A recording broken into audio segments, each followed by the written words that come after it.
Welcome to Wrong Time Watch.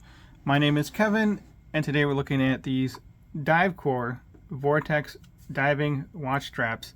They have a proprietary 2.5 millimeter fat quick release spring bar. So what you can do is if you have a Japanese watch with the fat spring bars, you can use their spring bars in these straps, and these quick release pins pull right out. These black ones are $28, and this special glow in the dark one, well, I call it special, but glow in the dark one is $32. They look to be out of stock at the time of recording, but they did say on their website that they have increased production and we'll have more of them very soon. So there's a look at this proprietary fat spring bar, and it's proprietary in that it has the pins are sized for Swiss watches, so this Squale here is using the same pins. And then it's supposed to be a little bit loose in the, yeah, it is a little bit loose in the SKX because it's made for the larger spring bars that are in the Japanese dive watches. So let's put the spring bar back in here.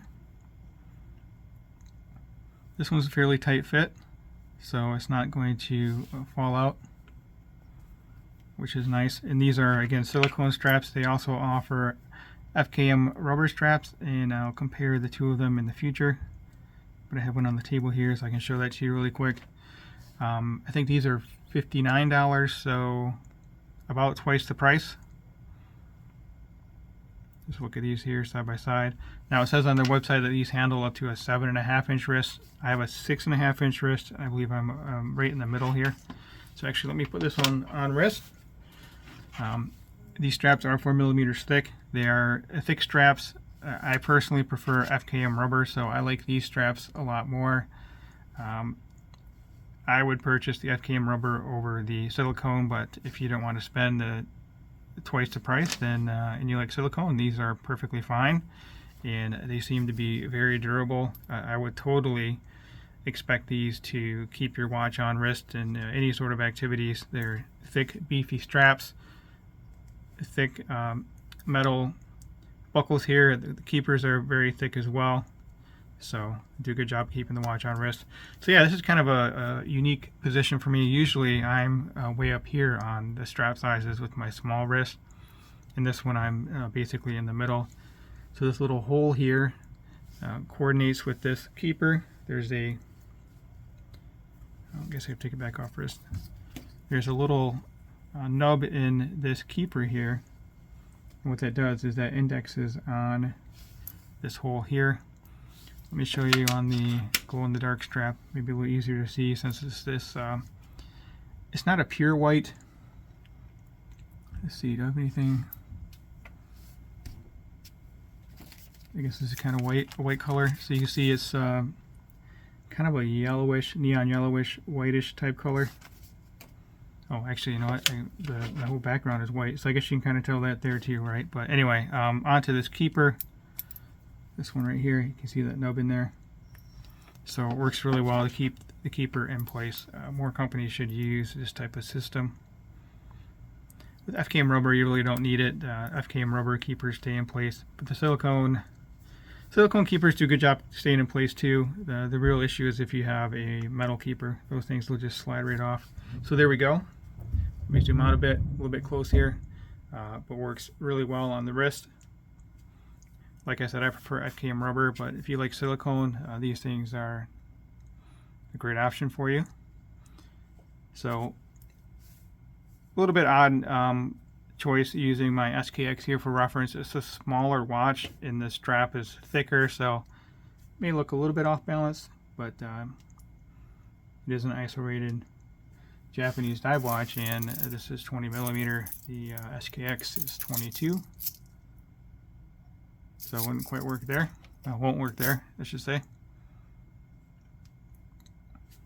I like that they have all these slots on here. Then it gives you a little bit of breathability too.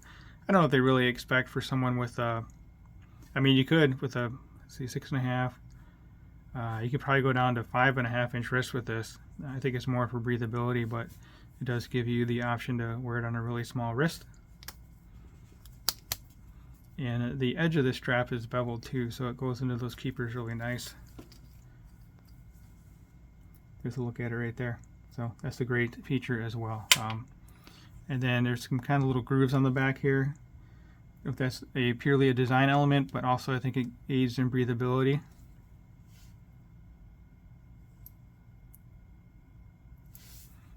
And I'll show you this one on the Squale 1521 and SKX 013. I bought this one used, and the guy I bought it from decided it needed a Pepsi bezel, so it has a Pepsi bezel in it.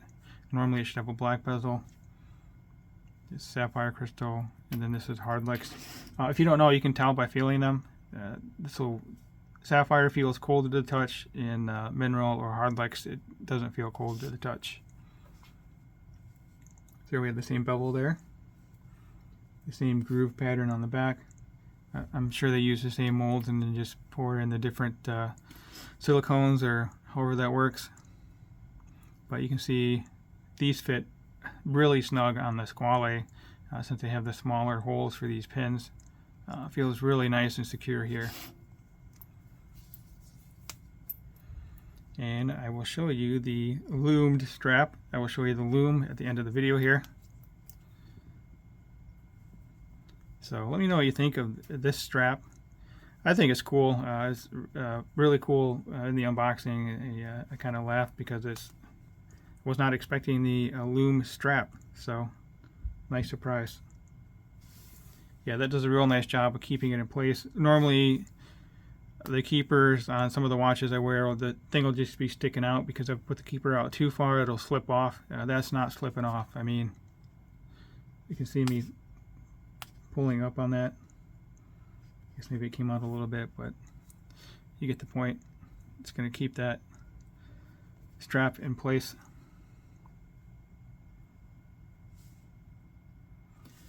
Alright, you know what? I will turn off the lights, hit it with the UV light. I'll leave it off for now. The UV light off, but the studio lights have already lit this thing up. I mean, it doesn't look this bright to my eye. It's not glowing like it is on screen here, but let me hit it with the UV light.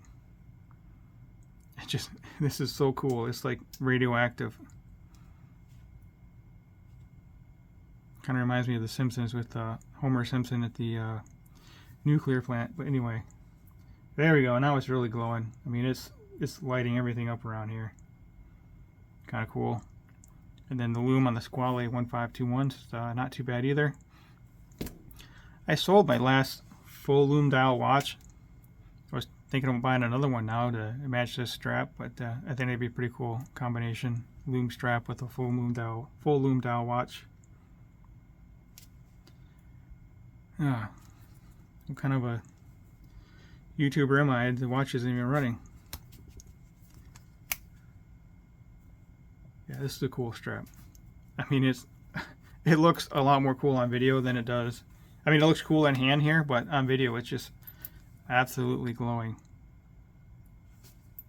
I guess the Squale doesn't like the Seiko shake because it doesn't, it's not moving. But anyway, that will conclude this video. As always, thank you for your time and thank you for watching. Man, that loom is just crazy. You know, I'm going to swap it over. We'll put it on the Seiko really quick here. One moment. Alright, lights are back on. Obviously, just threw on the SKX here. I think I like it a little better on the Squale. It is a fun strap. So you can see the SKX is it's a little bit smaller. It's a little bit too small for my taste, the SKX 013.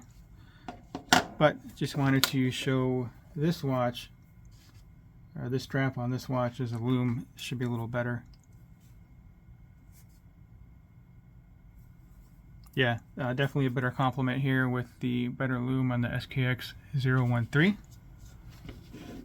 So let me know in the comment section what you think of these straps. I think this full loom strap is very cool. So again, as always, thank you for your time and thank you for watching.